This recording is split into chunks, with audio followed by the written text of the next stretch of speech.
See, many of us have heard this story before, and some of us have heard the conversation about a mustard seed, something, and maybe it's been quoted to you at some point, maybe by a parent or a grandparent or a friend of some sort.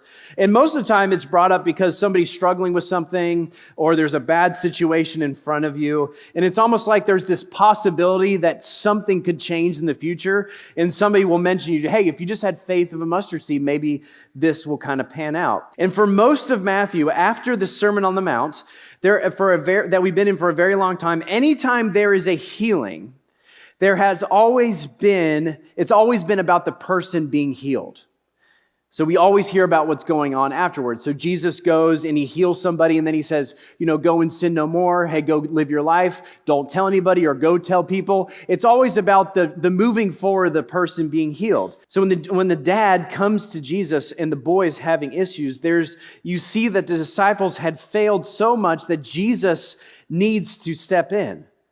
And all of these situations in the middle part of Matthew, what Jesus is trying to do is show God's glory by healing people. And he's showing Jesus' power in love by going to all of these people and showing, hey, this is what it's like in my kingdom. But this story is a little different because the story falls in the final part of Matthew. So why did the author, Matthew, put this story at the end and not in the middle with all the other healings?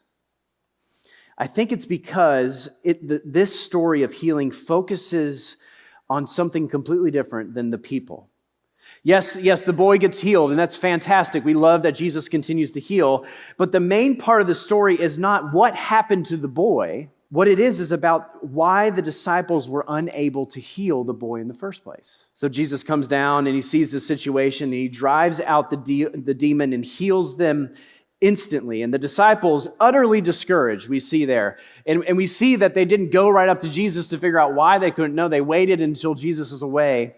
And they went to him in private. And they asked the question, Jesus, but why couldn't we cast it out? And his response was, because you have little faith. For surely if you had the faith of a mustard seed, you could tell a mountain to move and it would move. And in the Greek, little faith is just one word. It's not two words or a compound word. So it's somebody who knows God, goes to worship, studies their Bible, and all the things. But when something comes up in their life, they respond in the exact same way as somebody who has no faith at all. So in other words, they took matters into their own hands and brought the authority onto themselves, trying to make something happen.